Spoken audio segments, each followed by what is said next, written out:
start sharing my slides, I'm going to tell a little bit of the backstory. You know, I came up with the title. I came up with this amazing, like, oh, this is going to be perfect on the theme of collaboration. And I sent it over to the SCYTHE team. I said, here's my title: Stop, Collaborate, and Listen. And then they're like, oh, no. You know what? You know, the esteemed Katie Nichols has already selected that as a title. So I'm like, oh, darn. Well, at least I'm not alone in, you know, in coming up with somewhat of what I thought was a great idea.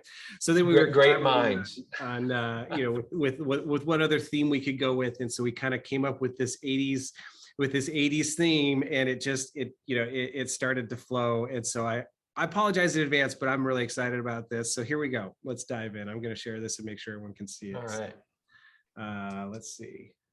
You guys, are you seeing this?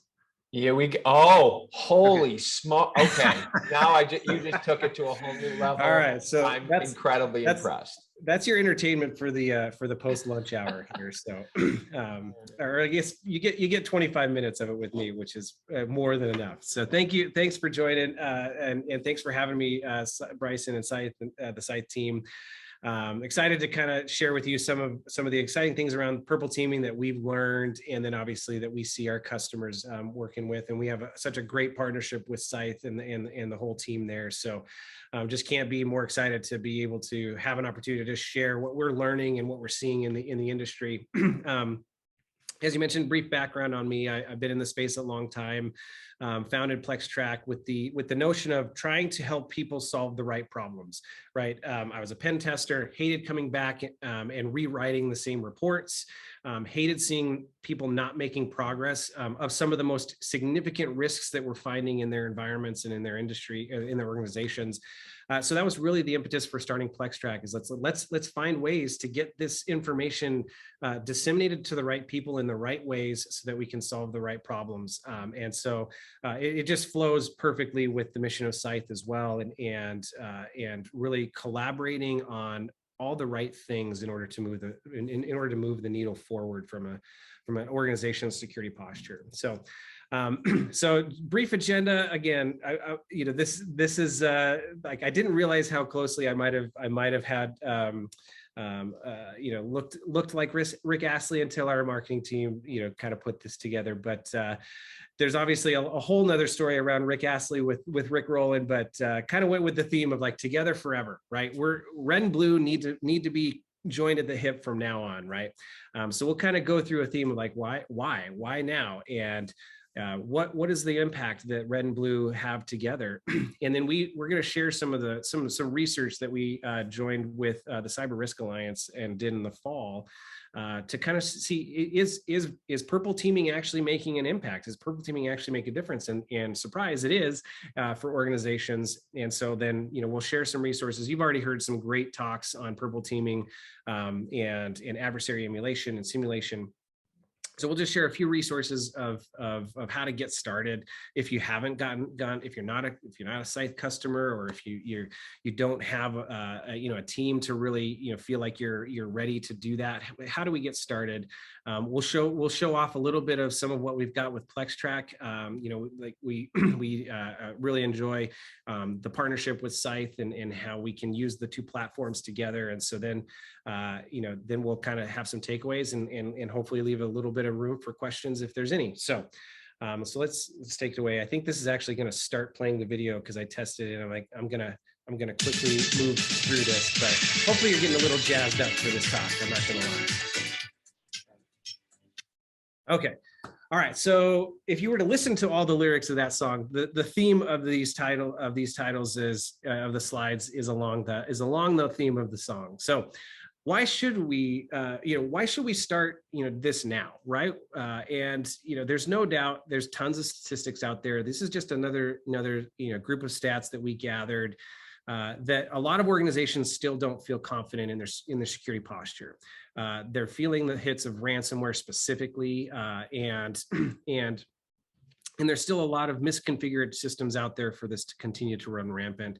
Cybercrime is obviously going to continue to cost the world a lot of money as we grow, as the technology shifts and everything. So there's just there's always, I'm probably preaching to the choir, but there's always this sense of urgency. And so how do we get better? How do we know we're making progress instead of always feeling behind the 8 ball or always being in this reactive mode? So the real answer is to let's define the relationship. Let's get on the same page between the red team and the blue team and collaborate to develop a winning culture. You know, the offensive teams are going to be very focused on pen testing, emulation, threat intelligence, and hunting, and tabletop exercises. And these all translate to perfect skill sets that the defense team needs to be focused on. How can we identify the activities that are going on? And so how are our systems configured correctly, and are we managing the risks appropriate to the level of our business? You've heard some of that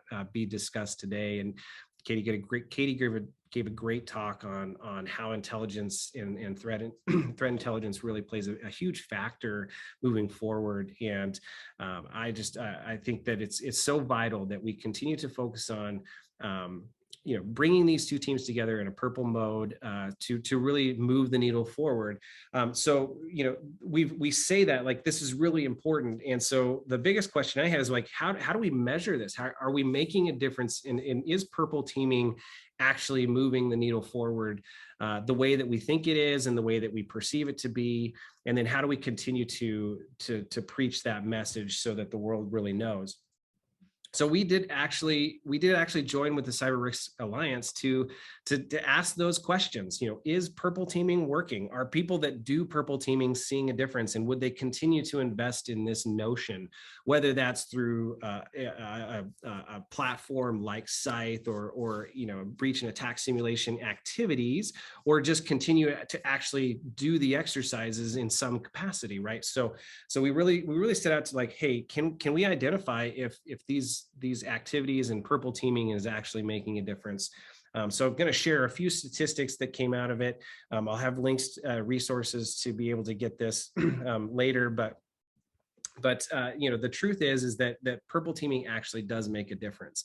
And if red and blue teams continue to collaborate together, that they will continue to see more resources assigned to their team. Their management has better confidence that they're actually moving the needle forward in security, in their security posture, and overall the morale of the team and the security program improves.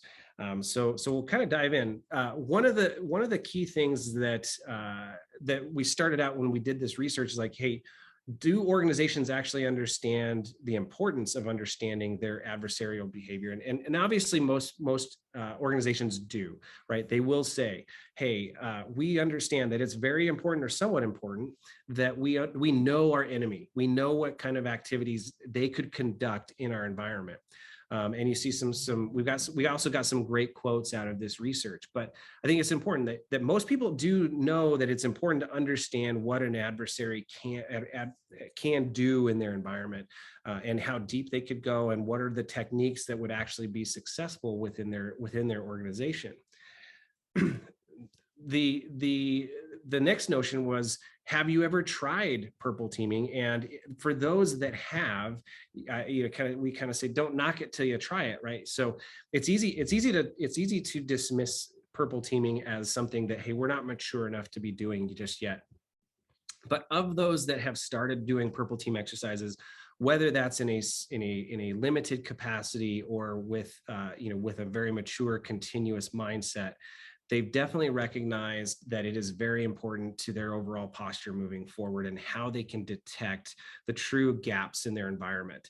And I think this really comes down to the fact that when you have a penetration test that's coming at a quarterly or an annual basis, you're still not able to have that translate fully to the defensive team that can go through the forensic logs and see the results and identify, hey, these are the actual remnants of those activities, because it's not as much as in real time.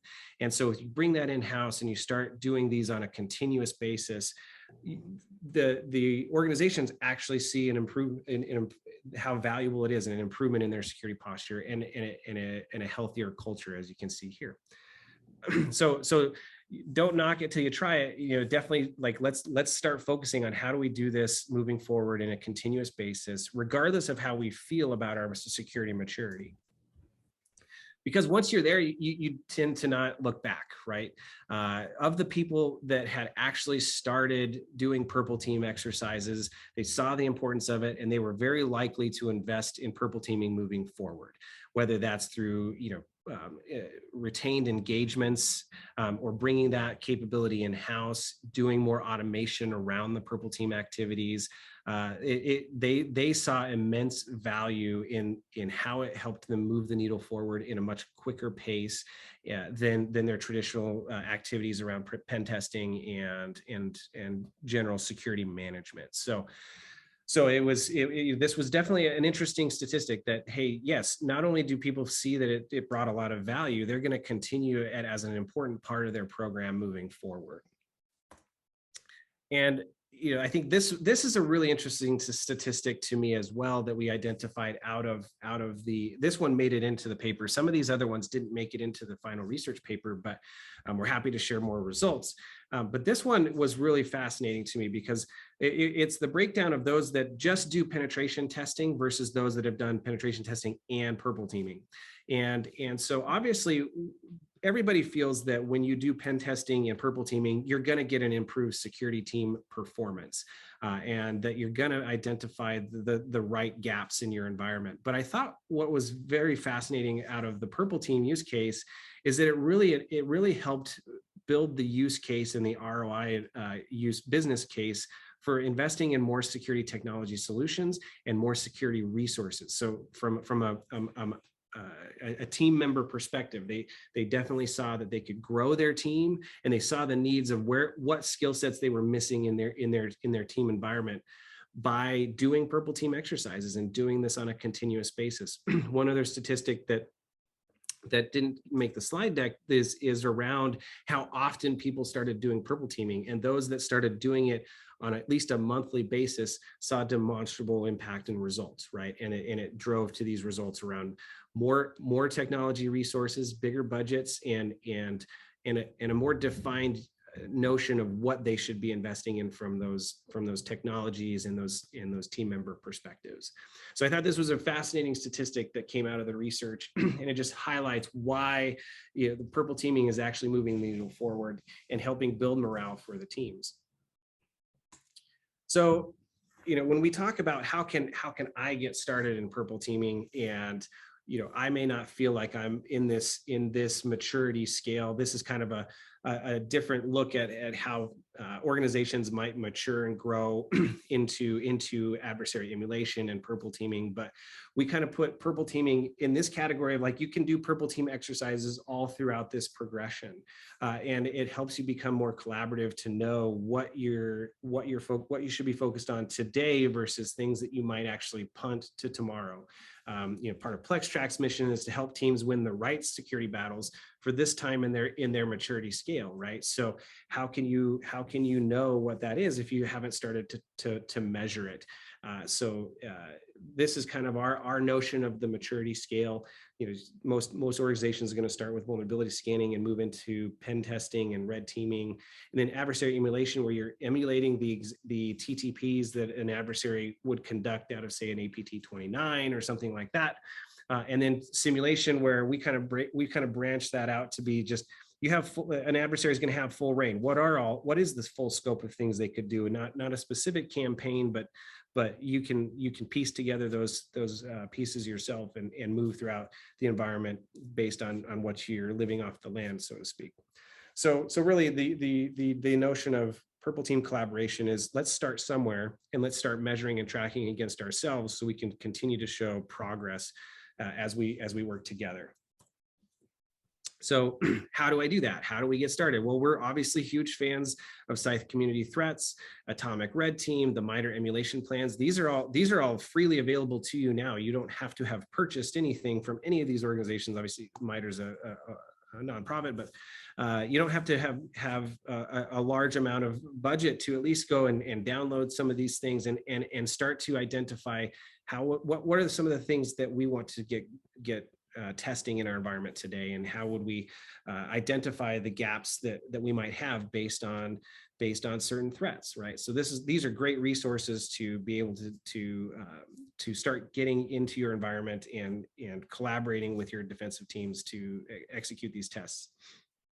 So now, now is a little bit of a PlexTrac plug, because this is where we have a great partnership with SCYTHE and Atomic Red Team and MITRE, that you can bring these things in and start actually testing them and comparing the results, right? So you can bring the results in from your SCYTHE campaigns, have the blue team start to analyze, here's where we found evidence of this. We logged it, but we didn't block it. And this is an important piece of how you start small, is just being able to collaborate together and being able to show like, hey, this was what was executed. It was successful, but we did have forensic evidence around it. So the next time we want to be able to start showing progress. Did we get the outcomes we were expecting on the coverage that we were expecting? And then we can continue to improve over time. So we have ways to actually show like, hey, as we continue to execute these campaigns, we're seeing progress, right? And that's the whole goal, is that we're collaborating together to show progress over time, comparing against ourselves and not other people, right? So, some kind of sneak peek into some stuff that's coming within PlexTrac, because like I said, we can bring in the SCYTHE data. We're working on a more in-depth integration with SCYTHE. But the goal of PlexTrac is to be able to aggregate this data across your entire environment. So you can bring in MITRE emulation plans and test those as well. And then you can also bring in the Atomic Red Team atomics and create test plans out of those.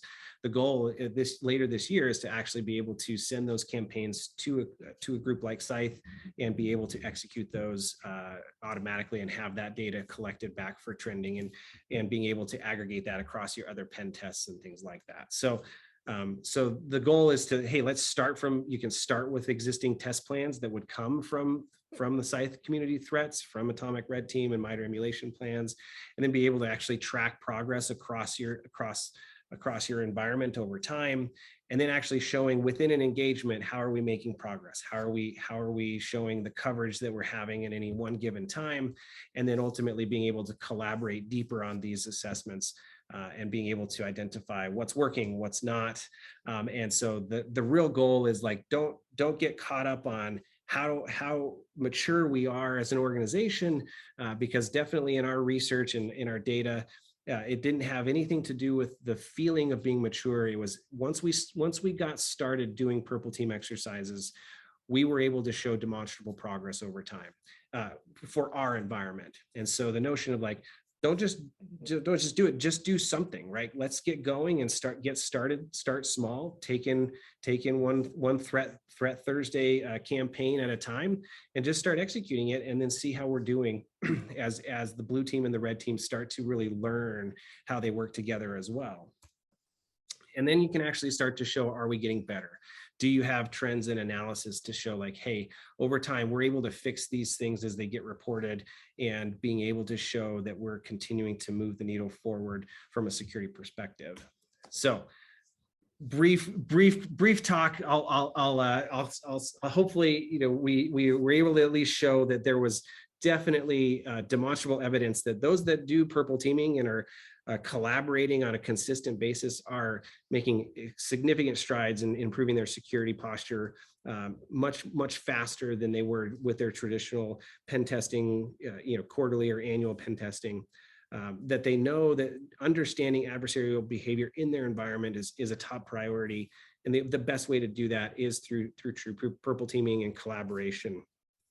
This results in better team morale, faster results, the ability to secure bigger budget and better resources, and particularly more headcount, which I think is a really important aspect, as well as deeper visibility into your security posture. And the biggest takeaway is like, let's do something now rather than nothing, or try to wait on some kind of magic maturity measurement that can be very organizational independent, right, or dependent. So use what you have available to you. Start somewhere, start small, and then continue to show how you're making progress over time, and that's how you'll continue to win the battle. So with that, I'll pause for few minutes worth of questions.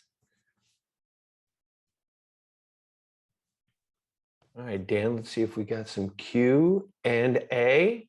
I'm taking a look. Oh, come on, nothing for Dan? Must have something for Dan. They just want me to play the video.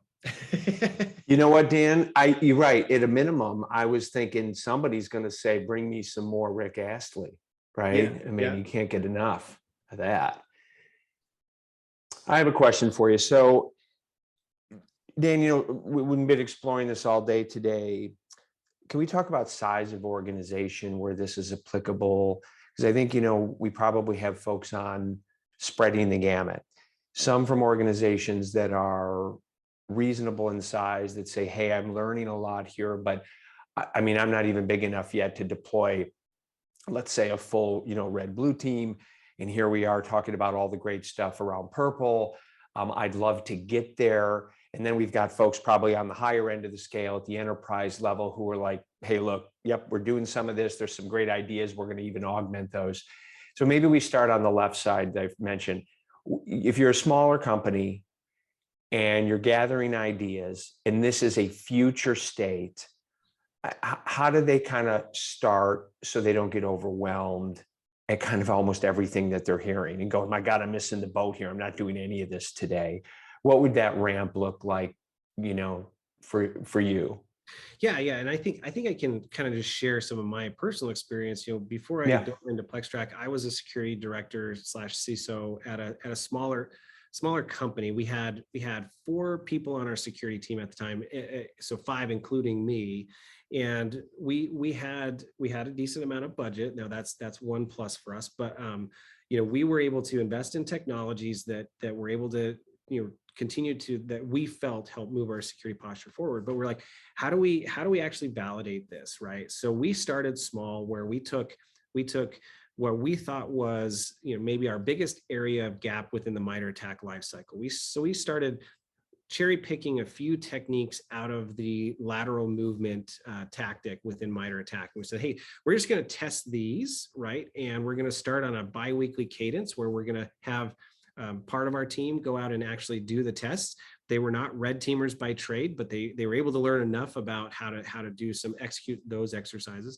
And then the blue team was able to say, hey, yeah, we saw this in our environment, or we didn't, or it actually got blocked. So I think that the notion of kind of destroying the notion of, hey, there's nowhere to get started, just start small, right? And there's plenty of resources with just some similar small tactics and techniques to at least start getting your appetite wet for it. And if you're a really small organization where you don't have an internal security team, you're likely deploying the resources of an MSSP or something like that. And you can certainly start to talk to them like, hey, we want to start getting these activities into our service agreement, right? So that would be my advice. Got it. Yeah, I appreciate that. I think starting small, and appreciate you sharing some of your personal, backdrop there, because I see the same thing. People get overwhelmed, not to sound cliche, but they get overwhelmed and then they almost shut down on that, particular venture and move on to what is a daunting list of priorities in operations or other areas that they just haven't gotten to. And you don't want to dismiss something as important as this. So just, I guess, one last thing. So let's go to the other side. Your big organization, you've got a pretty mature red-blue team. This is something that you've been sitting on a little bit. How would you say they should take the first step based on everything they've heard, and specifically, what you've seen work for the larger enterprises? Yeah, I think it's not a dissimilar notion of I think it's really a more bigger organizations have kind of that sprawl in terms of the mentality of like, man, I've got so much to do and I'm a little overwhelmed. And they tend, from my experience and what we've seen, is they tend to focus more on all of the legacy stuff that they're trying to shore up. And so it's getting out of that. It's really disciplining themselves to get out of the reactive mindset and into the proactive, right? Hey, we want to actually validate if what we're doing is making sense. And again, picking maybe a threat actor, using some of that threat intelligence that you're getting to say like, hey, in the healthcare sector, we're more susceptible to this type of ransomware or something like that. And let's go try to emulate that in a consistent basis, and just start with like using those resources that I shared before. It really at that point is a mentality shift, because it's not going to necessarily be a resource resource constraint, and it's more mentality and how do we budget our time. So really having some internal champions to take the reins and say, hey, we're just going to start this. Like, we're going to start focusing 10% of our time on the proactive side of our security program, and then we're going to move to 20%, and then 25%, right? And then whatever that balance is, they will start to see significant progress, and then that is a motivator in and of itself to keep improving that and increasing that focus. Yeah, that's a great point. In fact, you triggered something. Since we got one more minute here, I'll pick your brain on this. So, we look and we have a lot of data protection conversations, and if the big organizations or even medium size usually have somebody dedicated to BCDR, or at a minimum data governance and information management. And I continue to see a significant conversational, if you'll permit the term, disconnect between the CISO organization and the data protection group or data protection individual or group that handles that piece that they usually sit over in operations or in advanced engineering or whatever you'd like to call it in a lot of organizations. Do you see that? Do you see a sort of a missing communication opportunity there to improve, or do you see good communication in the clients that you're involved with?